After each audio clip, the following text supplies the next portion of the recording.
aberta hoje, porque senão não dá tempo, embora sejam 2 tempos de aula. Oi, Hugo, bom dia. Eu estive chegando aqui, Hugo. Opa, Analice também, bom dia, Analice, bem-vinda, bem-vindos. Vamos lá. Então, gente, só para relembrar algumas coisas importantes com vocês. Lote de trabalho bimestral, né, tendo em vista os preparativos do Enem, então a gente teve o cancelamento deles, mas tem as atividades que a gente vem fazendo desde o dia 22 de julho. Então, peço que vocês me enviem até hoje, para que eu possa, então, fechar nota, fechar tudo de vocês. Lembrando também que agora esse bloco, essa primeira gravação, ela é de filosofia.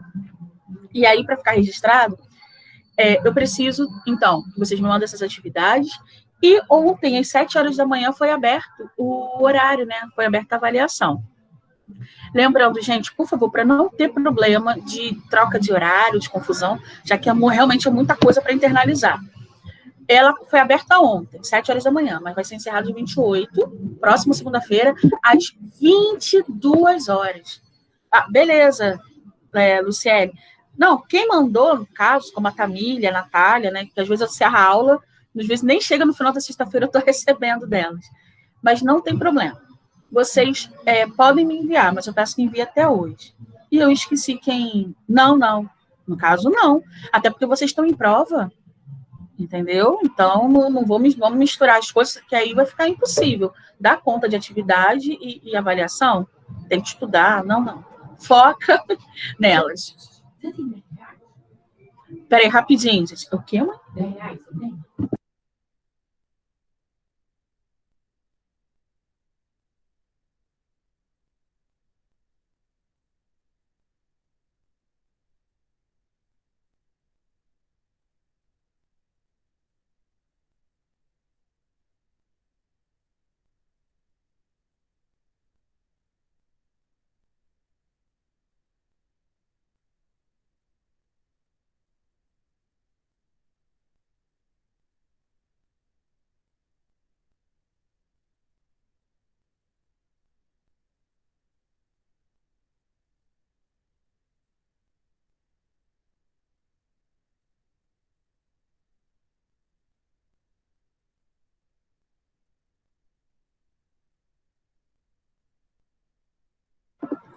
Gente, desculpa.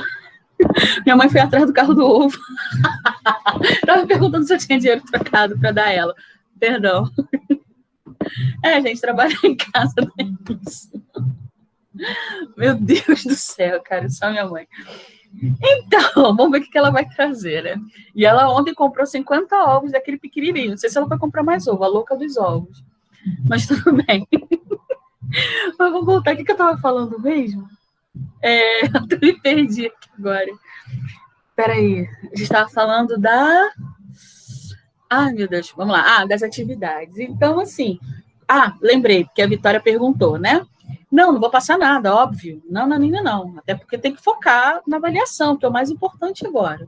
Tá certo? Então, foquem na avaliação, até para que vocês façam elas com calma. Aí, semana que vem, um novo bimestre, um novo tempo, a gente vê o que faz. Certo? Isso. Então, mandem para mim. Então, galera, como eu estava dizendo, pelo amor de Deus, dia 28, às 22 horas, encerra.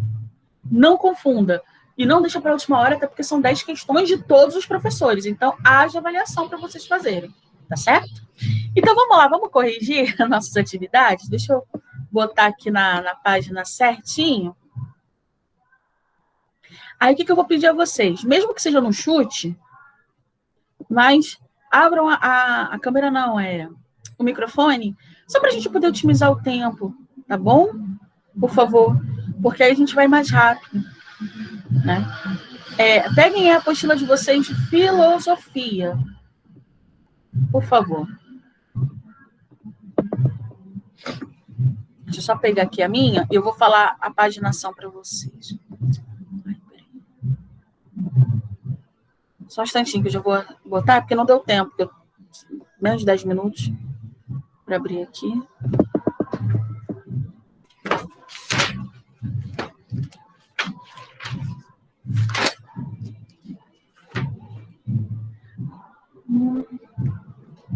Não.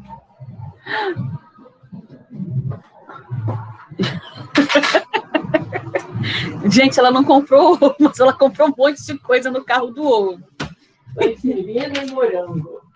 Abacaxi, comprei um. Não, tudo bem, mãe, eu tô aqui. Você falou. Não, mas eu falei, mãe. Tá gravando. Vai lá. Ai, tchau. Né? Vamos que vamos, gente. Deixa eu pegar aqui. Abram, por favor, na página. Peraí. Abre Sociologia, ó. Peguem a apostila, abram os exercícios do capítulo 10 da apostila de vocês. Página... Oh, meu Deus. Agora sim, consegui. Página 128, meus amores, por favor. Página 128 da apostila de vocês. Que são esses exercícios que estão aí. 28. Espera só um instante que eu já vou compartilhar aqui com vocês. Aí vocês me... Não, tem problema não. Tem problema não. Relaxa, Natália. Beleza. Esse é o primeiro que a gente vai revisar e falar do capítulo 10. Tá? De filosofia. Capítulo 10. Página 128. Agora eu já consegui abrir aqui.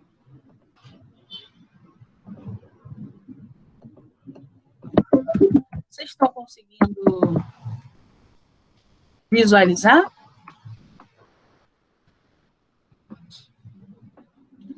Então, sim. Ui, susto.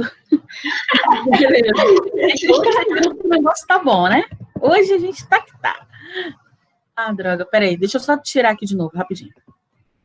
Eu botei no modo aula. Acho que agora sim fica melhor para vocês visualizarem. Peraí. Agora foi.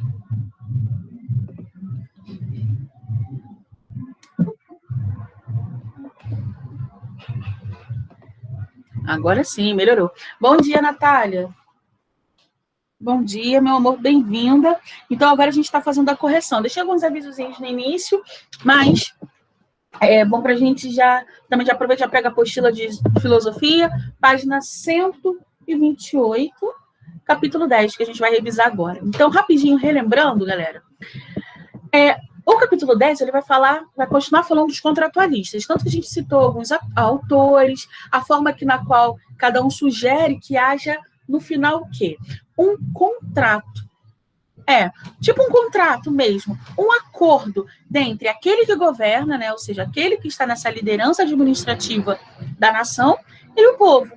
Resumindo, é isso, e cada um vai observar o jeito de olhar, aliás, o jeito e sugerir, né, e em muitos casos criticando o outro autor, como que esse filósofo, esse governante, ele precisa trabalhar, como que ele precisa agir, como é que ele precisa fazer, né? Tanto que a gente falou de John Locke, a gente falou de Rousseau, falou de Hobbes, né, também. Enfim, todos eles são vistos como os contratualistas, ou seja, remete a essa ideia aí do contrato, como nós, né, havíamos falado. Então, conforme a gente for respondendo as questões, né, analisando, a gente vai, então, entrando no mérito da explicação e da revisão. Então, nesse caso, gente, vamos lá. Número 1. Peraí, deixa eu ampliar aqui. Questão número 1.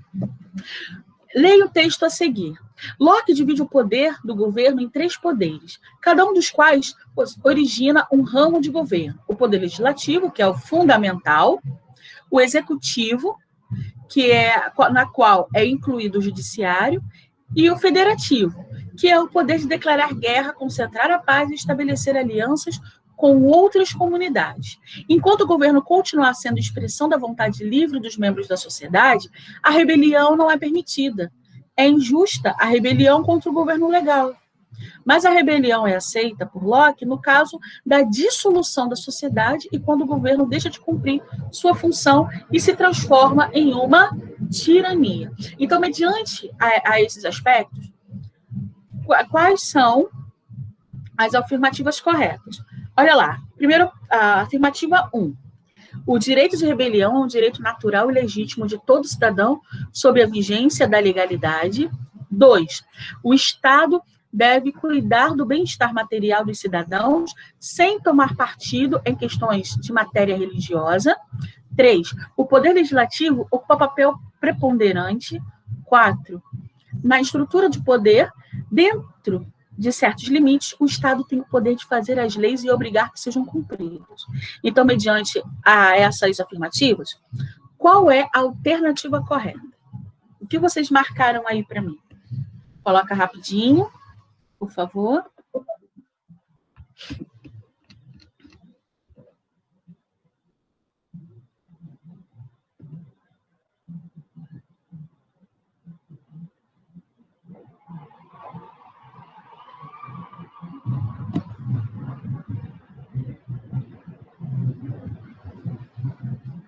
Peraí. Ai, gente. Desculpa. Obrigada.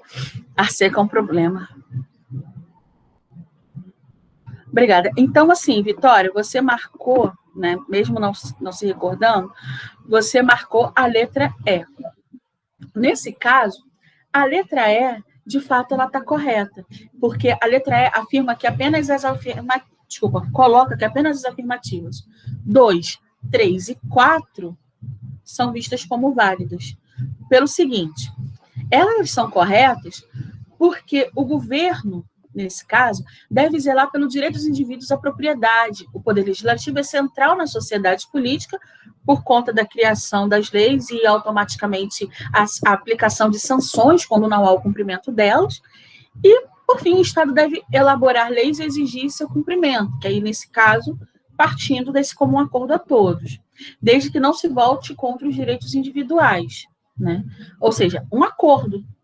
E aí, a primeira e a segunda alternativa, a primeira alternativa é falsa pelo seguinte, pois, segundo Locke, a rebelião dos indivíduos é apenas excepcionalmente admitida. Em quais situações? Por exemplo, quando o governo deixa de cumprir com a sua parte, quando o governo ele não faz por onde, né, e torna-se tirano, permitindo a anulação desses direitos individuais, como complementa aquilo que eu falei anteriormente. Então, nesse caso, a número 1 acaba não se fazendo valer mediante ao que a gente acabou de ler no texto. Ok? Então, realmente, galera, uma coisa que vocês precisam prestar atenção, como dica, é que, de fato, existem pegadinhas. São esses detalhes pormenores que, às vezes, em muitos casos, acabam que alongam a nossa explicação, alongam a nossa aula, que eles puxam na hora de criar as alternativas. Mesmo que, de repente, no próprio texto corrido do livro, a gente não encontre isso. Então, é válido vocês sempre ficarem, digamos assim, um passo à frente, ok? Isso não só comigo, mas com todas as outras disciplinas também. Certo? Vamos, então, na número 2. Gente, eu sei que a Natália, ela... o Pedro. Bom dia, Pedro. Tudo bom? Eu estou fazendo a revisão.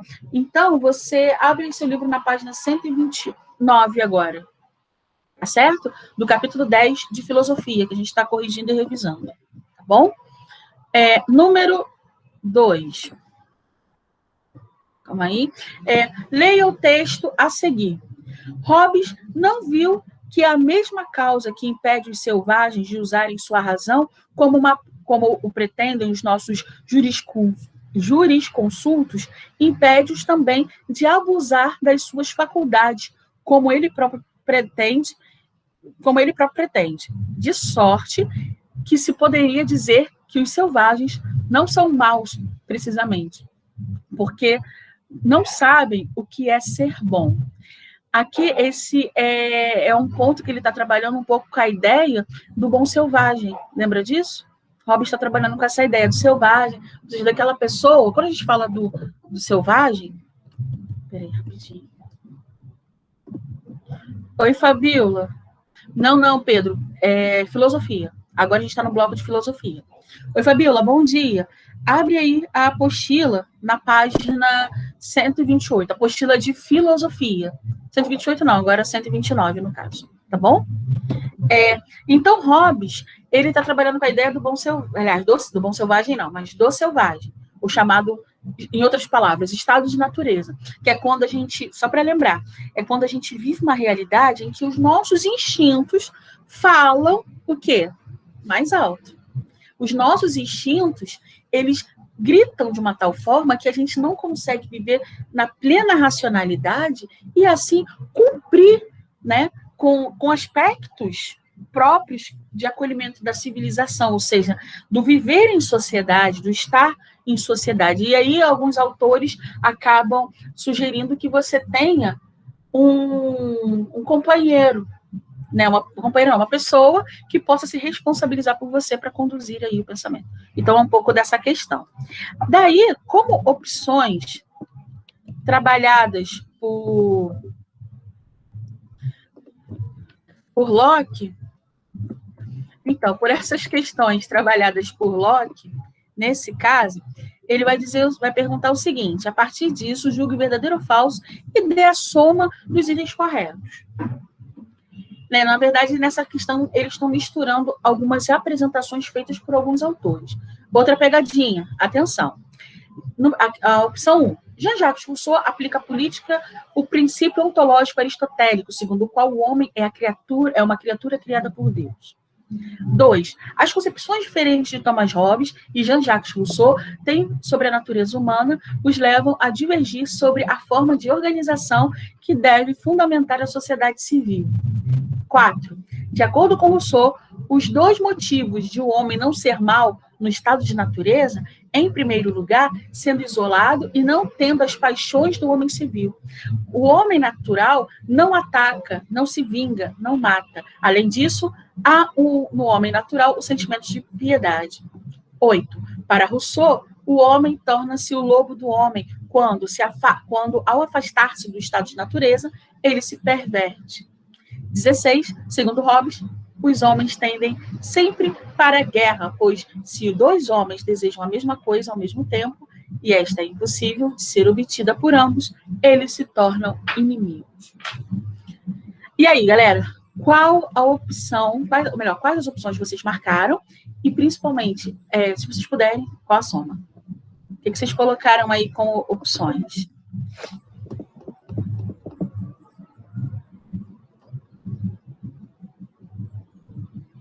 Pegadinha, hein, galera? Vamos lá, rapidinho.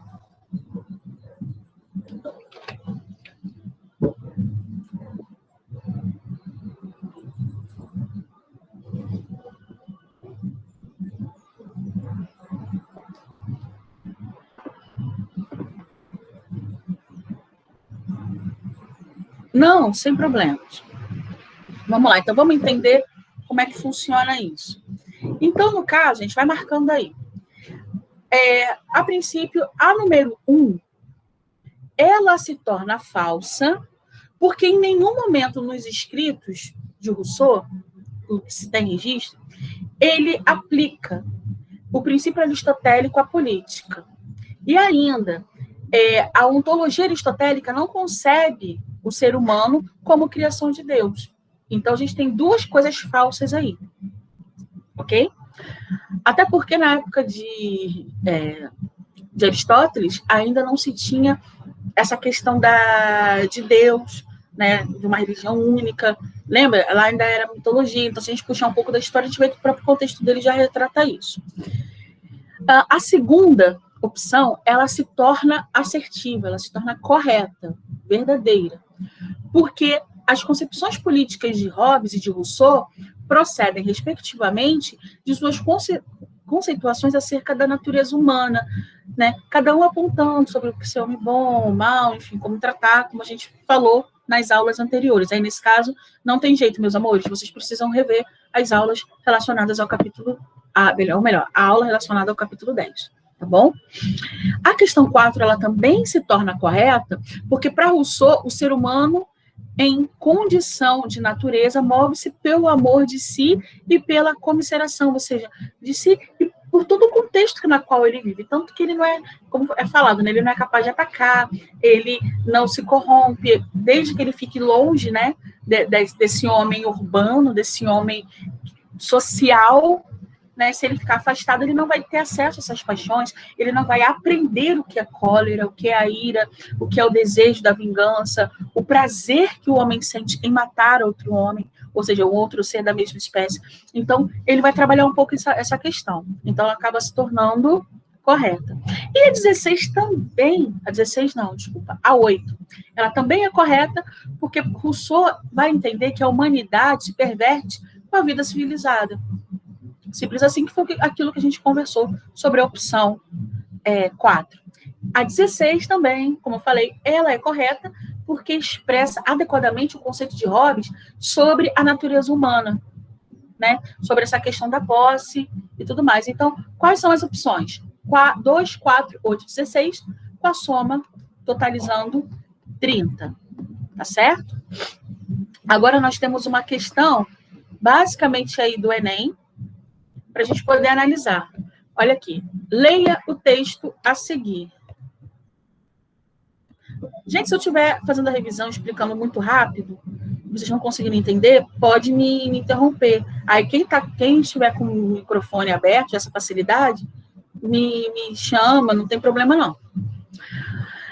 Leia o texto a seguir, número 3.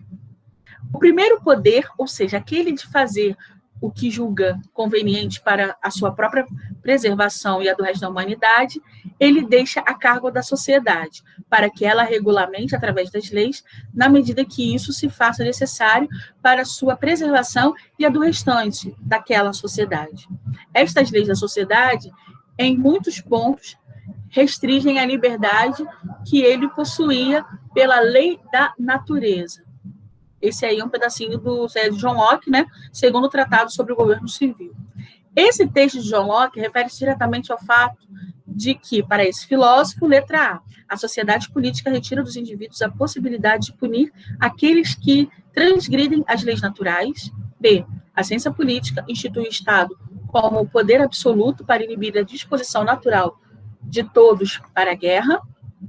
C, a sociedade política instaura artificialmente o direito dos indivíduos à propriedade privada de riquezas. D, a sociedade política estabelece uma hierarquia que submete o poder legislativo ao executivo. E E, a sociedade política institucionaliza o domínio social da burguesia sobre os demais grupos sociais. Dessas opções, qual que vocês acham que seja a correta?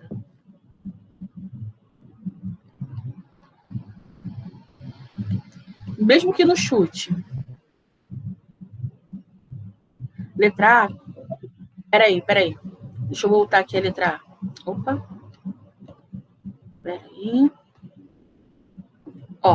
A sociedade política retira dos indivíduos a possibilidade de punir aqueles que transgridem as leis naturais. Alguém colocou uma outra opção aqui.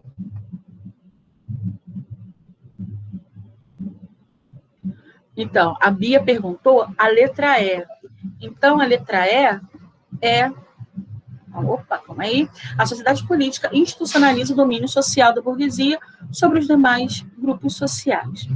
Bia, a opção correta, de fato, é a letra A. Nesse caso, tá bom, meu amor? Por que eu tô questionando isso? Porque é o seguinte, a letra E não entende a sociedade política liberal sob o domínio da burguesia. E essa, no caso, essa afirmativa, é uma crítica feita por outros autores que entendem que a filosofia política de Locke traz esse benefício. Então, a letra E, ela confunde de fato, mas, na real, não é a letra E. A resposta correta, nesse caso, é a letra A. Por quê? Porque, embora aquela seja afirmativa, Locke, ele vai conceber a sociedade política como uma associação de indivíduos com a finalidade de preservar a igualdade, a propriedade e a liberdade. Entretanto, ele vai destacar, nesse caso, a liberdade natural. Ele vai destacar que a liberdade natural ela vai se tornar limitada na sociedade civil pelo fato dos indivíduos não terem mais o direito de punir aqueles que transgridem essas leis. Né? E essa atribuição passa a ser feita pelo Estado. Porque imagina só, vou dar um exemplo, imagina só que eu, como agora, digamos que eu precise de fato do silêncio. Vou dar um exemplo. Eu preciso de fato do silêncio, né, na minha casa, aqui dos meus vizinhos, porque eu estou dando essa aula para vocês, certo? E aí tem um vizinho meu que está com som alto, como vocês estavam ouvindo, não sei se é o som que vocês estavam ouvindo no início. Passou o carro do ovo, um volume mega alto aqui, sabe? Como também minha mãe veio pedir dinheiro, no caso, pedir essa ajuda. Então, assim, houve uma transgressão de umas determinadas leis que ficam subentendidas no ambiente e que não foram cumpridas. Se fosse o caso de um incômodo muito maior, eu poderia pegar uma arma, poderia pegar uma faca, eu, por si só, poderia agredir essas pessoas? Óbvio que não. Eu teria realmente que ter um respaldo judicial, ou seja, do Estado, que também permite essa sanção a partir do Poder Judiciário, para que ele possa, então, aplicar essas sanções. Né? Ou seja, isso foge de mim, fica a cargo do Estado. Por isso que a gente tem as leis, que são acordos comuns. Né? Leis que são acordos comuns, para que a gente possa, então, cumprir aí com a regra e manter a paz, né? A tranquilidade, digamos assim, de todos os indivíduos. Certo? Número 4. Leia o texto a seguir. Como explicar, então, a existência ou grau de legitimidade dos governos atuais? Tal qual Hobbes, Locke usa a ideia de um estado de natureza como um conceito exploratório, sobre o qual se torna possível construir sua teoria política, como em Hobbes. O argumento não é realmente histórico. Com a leitura do texto, constata-se que a teoria política de Locke e a de Hobbes não são legítimas porque não possuem solo na história da humanidade. A concepção do Estado em Locke é idêntica à de Hobbes, visto que ambos partem de um hipotético estado de natureza. A filosofia contratualista de Hobbes e de Locke concebem a sociedade política como elemento de condição de natureza. A concepção contratualista de sociedade política é comum não apenas a Hobbes e Locke, mas a todos os filósofos. A noção de estado de natureza, portanto, de partida de teoria política de filósofos contratualistas como Hobbes e Locke. O que vocês sugerem como opções de resposta?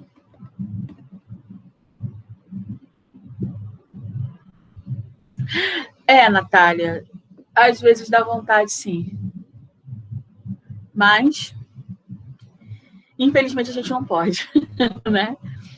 Natália Vieira botou opção mas alguém pensou, mediante as opções, alguma coisa diferente?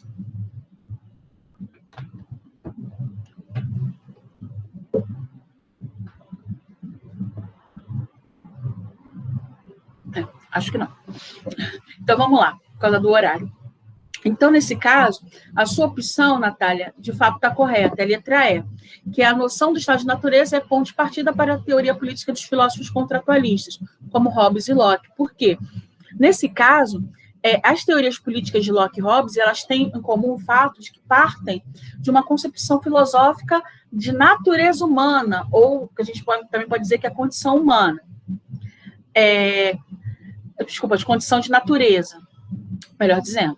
Então, essa condição de natureza, ela é exterior e anterior à sociedade política, e em hipótese filosófica, ela é defendida por esses autores que não se preocupam em registrar a sua historicidade, ou seja, para eles não tem por que parar para pensar e analisar contextos históricos que vão determinar isso. Então, o importante é saber como que esse homem se comporta, como que ele vai responder a essas demandas. Galera, aqui, o número 5. Só a vontade geral pode dirigir as forças de Estado em conformidade com o objetivo de sua instituição, o que é o bem comum. Peraí, deixa eu botar aqui, porque eu estou no meu livro. Deixa eu botar aqui para você. Cadê o que é o bem comum? Vamos lá de novo. Só a vontade geral pode dirigir as forças do Estado em conformidade com o objetivo de sua instituição, que é o bem comum, pois se a oposição dos interesses particulares tornou necessário o estabelecimento das sociedades, foi o acordo desses mesmos interesses que tornou possível. De acordo com o filósofo Jean-Jacques Rousseau, a vontade geral é o quê? O que vocês sugerem como resposta, só para a gente ganhar tempo? O que vocês marcariam aí?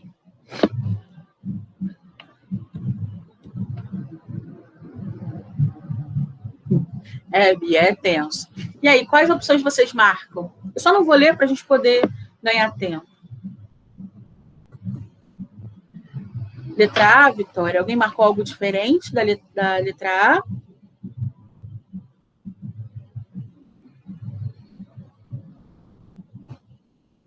C. Não, tranquilo. Vale o chute, vale o chute. Vamos lá. Nesse caso, meus amores, a resposta correta, de fato, é a letra A. Por que não pode ser a letra C? Pelo seguinte, Rousseau ele não vai realizar uma defesa filosófica da democracia representativa, que é o que ele está colocando ali.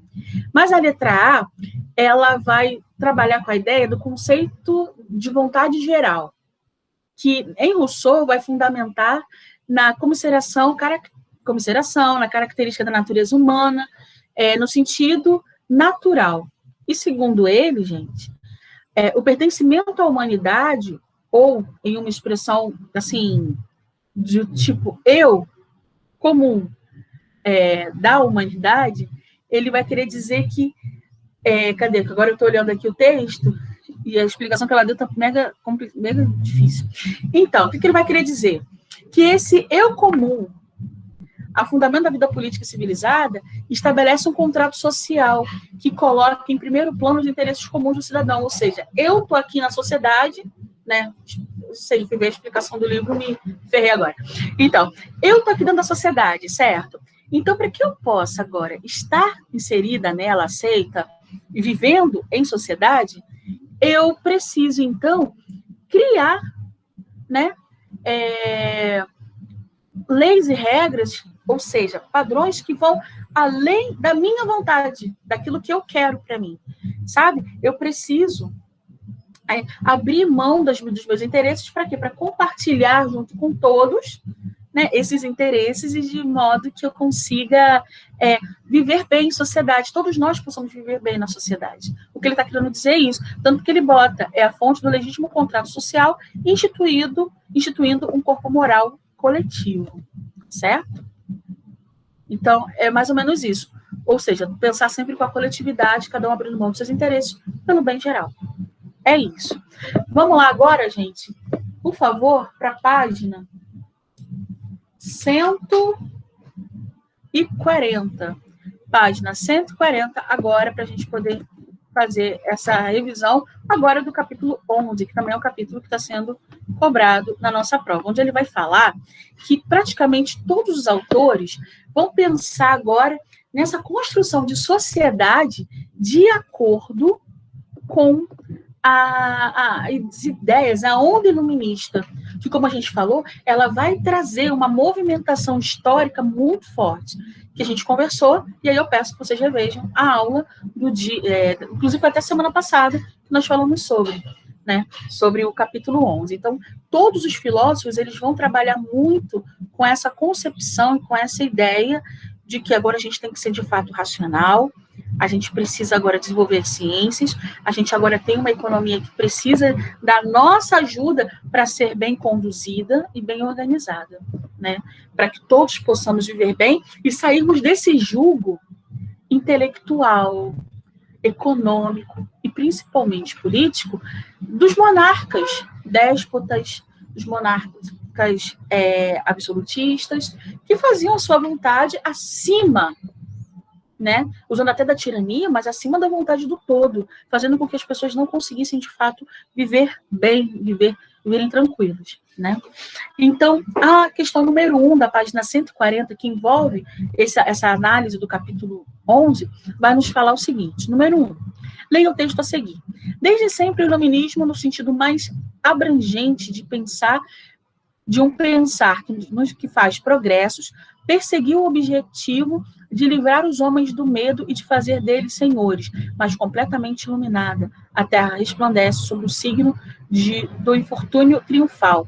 O programa do iluminismo era o de livrar o mundo do feitiço. Sua pretensão há de dissolver os mitos e anular a ilusão por meio do saber. Com base nesse excerto, e nos seus conhecimentos, cara, que para mim fica muito clarinho isso. Deixa eu mudar aqui. Deixa eu olhar pelo meu, que aí para mim fica mais tranquilo. Cadê?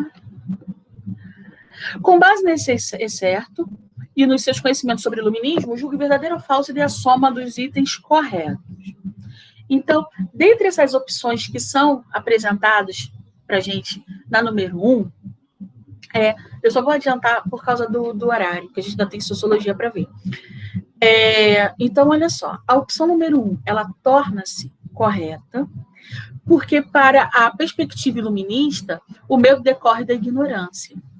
Ou seja, do domínio que outrora a humanidade viveu por conta, principalmente da época da Idade Média, e que isso foi perpetuando durante a Idade Moderna, né?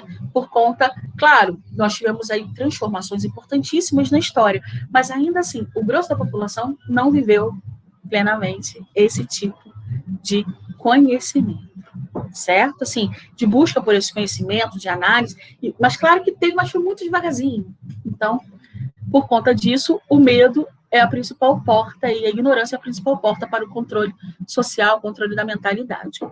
A opção 2, ela é falsa, porque para a cultura filosófica iluminista, a razão não se vincula a um ser transcendente, né? Ou seja, não tem essa dependência de que Deus existe, como outrora foi trabalhado pelos filósofos cristãos, como Tomás de Aquino, Agostinho e tantos outros aí, né, que não tem tanta expressividade assim no mercado, né, são tão conhecidos, mas que trabalharam e contribuíram para isso.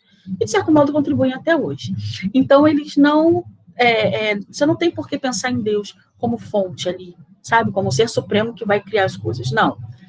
Não tem essa. É a gente que, com a racionalidade, com a razão, é que vai produzindo e desenvolvendo esse conhecimento. Automaticamente o progresso.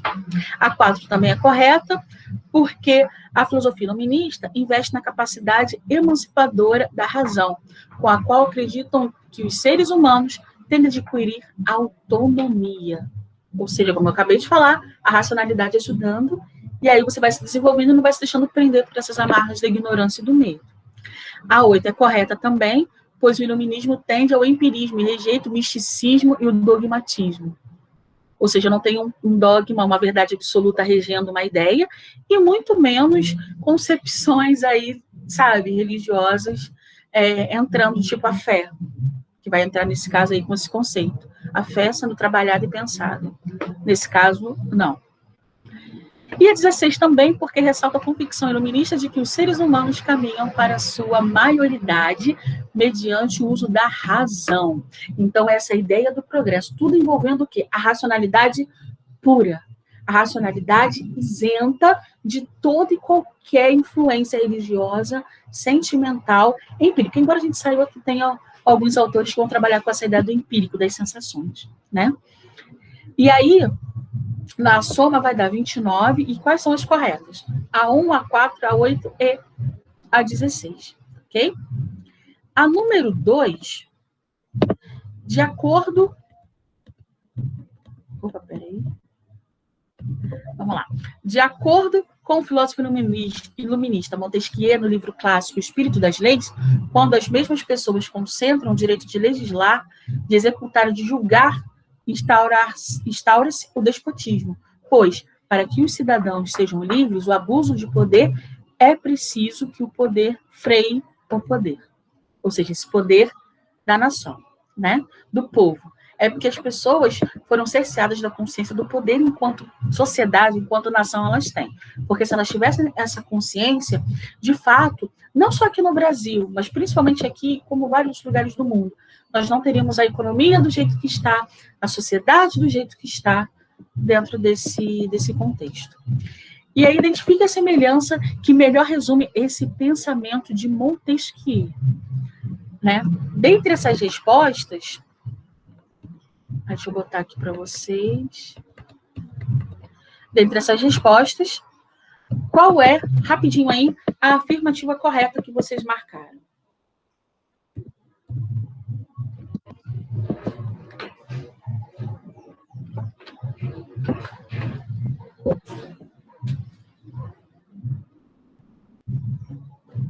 Alguém marcou algo diferente?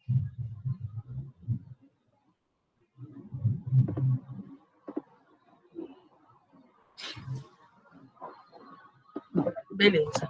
Então, de fato, galera, o que a Natália marcou está correto, porque a separação e independência entre os poderes é uma das condições fundamentais para que os cidadãos possam exercer sua liberdade. Porque, de fato, gente, você pode ter ali o governador, o presidente, o prefeito, o rei, mas uma vez que você tem um compartilhamento de funções, né, um compartilhamento de trabalho nesse sentido, você acaba promovendo um frear, ou seja, um poder querendo sobressair sobre o outro, automaticamente aqueles outros vão dar uma freada nele, vão dar uma segurada, uma equilibrada nisso. E, claro, uma vez que isso tudo esteja concentrado nas mãos de uma única pessoa, ela vai querer fazer o abuso desse poder e manipular núcleos, ministérios, para quê? Para tirar um benefício próprio e fazer a manutenção da sua vontade. Aí você já está pensando e trabalhando com a ideia do que a gente conhece como tirania, do que a gente conhece aí, nesse caso, como até mesmo uma ditadura, que é uma realidade muito mais atual, muito mais próxima a nós. E se fosse no sentido monárquico, um despotismo esclarecido, por exemplo. Número 3. O século XVIII é o resultado. O século XVIII é o século dos filósofos que se opõem não só aos teólogos, mas também aos metafísicos. Os filósofos das luzes são pessoas que só confiam na experiência, que se interessam pela ciência teórica, pelas técnicas, pela vida cotidiana e pelas transformações dos costumes. De acordo com a leitura do texto, observa-se que a cultura filosófica iluminista do século iluminista do século XVIII, qual é a resposta de vocês? O que ela mais está valorizando? Oi, Natália.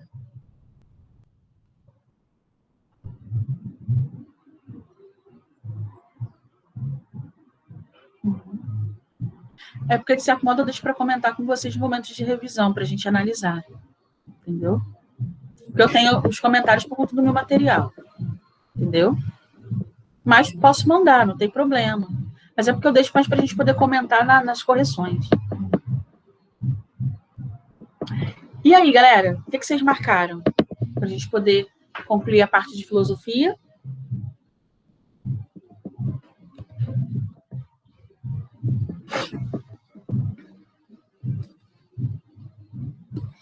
Então, essa letra E que você falou, Natália, ela fala, valoriza o saber científico e orienta-se pela noção de progresso. Exatamente. Um dos objetivos, se não o objetivo principal do iluminismo é justamente esse. Porque ele trabalha com justamente essa articulação de teoria e prática. Esse é um dos pontos chaves, por conta dessas experiências que são necessárias, né? Aí a gente esbarra nos autores, na evolução da ciência, e principalmente a gente pode tentar pensar, por exemplo, numa corrente, sabe? Uma corrente, mas quando ela está embolada, quando um elo, que tinha que estar só com um outro elo, ela está com vários elos inseridos em si. Por quê que eu estou dando esse exemplo? Porque cada área da sociedade ela vai trabalhar de forma conjunta. Por exemplo, a economia que vai trabalhar em conjunto com a política, que vai trabalhar em conjunto com a ciência, que vai trabalhar em conjunto com a economia. Então, você não tem como desassociar esses pontos. Entendeu? Você não tem como fazer isso. Você não tem como alterar esse aspecto. Entende? Então, isso tudo vai repercutir e vai remeter à ideia de progresso, que, nesse caso, valida a letra E como opção correta. Tá bom? Número 4. A enciclopédia foi pensada e produzida para ser uma síntese dos conhecimentos existentes e, ao mesmo tempo, um veículo de sua divulgação.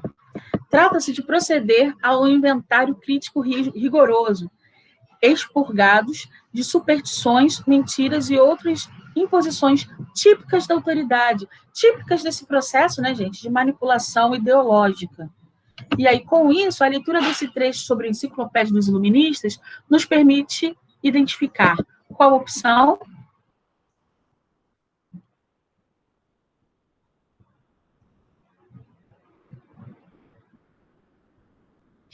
Qual a opção que vocês marcaram?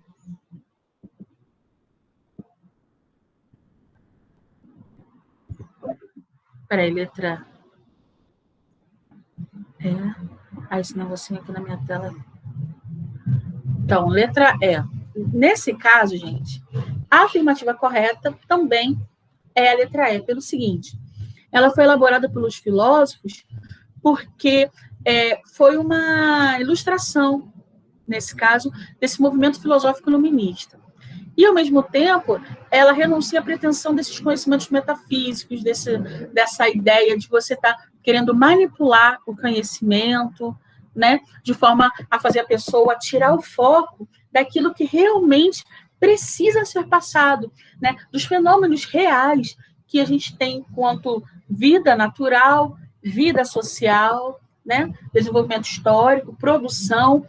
Então, tudo poderia ser mascarado. Então, uma vez que você tem ali a enciclopédia, você tem de uma forma objetiva, o preto no branco, sabe de fato o que tem ali como saber, né? E não cai no engano. E é isso, se a gente for parar para comparar atualmente, é o que acontece com relação ao Google. Quantas informações falsas, ilusórias, mentirosas, agora na moda, né? Fake news, a gente encontra sobre tudo. Quantas vezes vocês não se pegaram aí fazendo um trabalho maravilhoso, chegou na hora de você fazer a revisão ou de mostrar ao professor aquele trabalho está falso? Falso porque você fez errado? Não, você até tentou fazer da maneira correta, mas a sua fonte estava falsa. Estava errada por conta dessa enxurrada de informações, né? Então, de fato, a resposta correta é a E. O empenho desses filósofos em oferecer explicações racionais para os diferentes fenômenos da vida natural, humana, enfim, social, econômica e por aí vai. Científica. Aí você já abrange aí todos os setores. Número 5. Jeremy Bentham defendeu a ideia de que o princípio que rege tanto as ações individuais quanto as sociais é a busca da maior felicidade para o maior número de pessoas. Esse princípio de utilidade daria consistência a uma ética capaz de produzir o melhor dos indivíduos e a melhor das coletividades. Enfim, uma ética com todos os ingredientes da visão iluminista do mundo que teria caracterizado os séculos 17 e 18. Daí, esse texto de Luiz Alberto Peluso exprime qual a opção?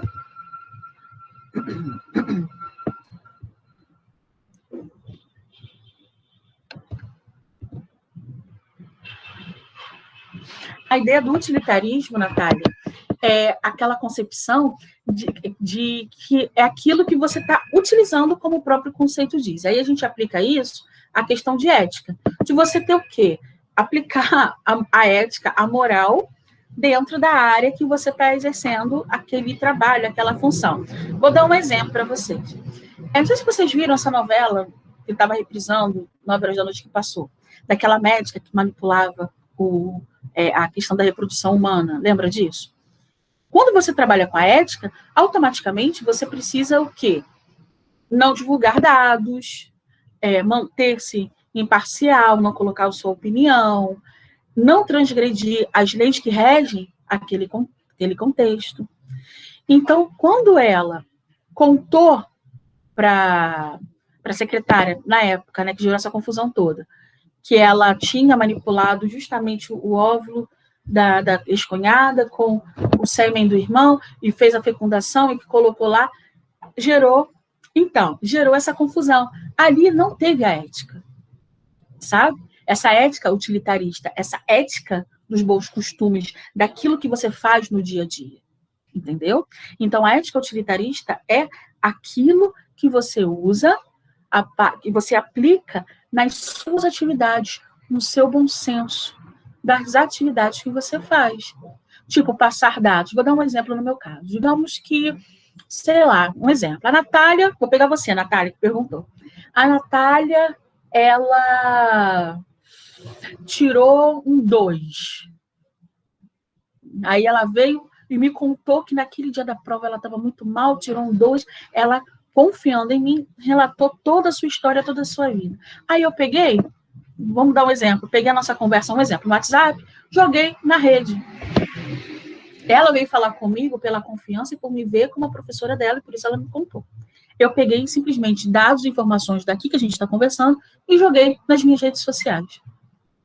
Cadê a ética? Então, a ética utilitarista é isso, certo? É você ter foco e não transgredir regras que, em muitos casos, gente, nem estão escritas, elas estão subentendidas. Entendeu? Então, gente, dentro dessas respostas aí, das opções, o que vocês marcaram para a gente ir para a sociologia?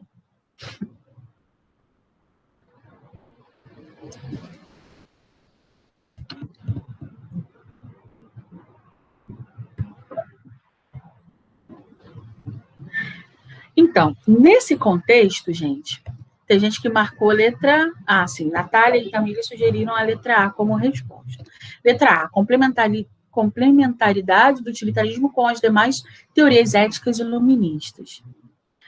Nesse caso, gente, a alternativa A, ela não se torna correta pelo seguinte, porque nesse texto, pelo menos nesse trecho, a gente não tem qualquer elemento que permita constatar a relação de complementariedade entre o utilitarismo e outras éticas iluministas. Não tem necessariamente uma correlação, é uma pegadinha, então não está valendo. Cara, detalhe, às vezes uma vírgula, ela já coloca um ponto de interrogação na afirmativa correta. E nesse caso, o que soa como correto? A letra B, porque a articulação entre ética e política sob a perspectiva utilitarista.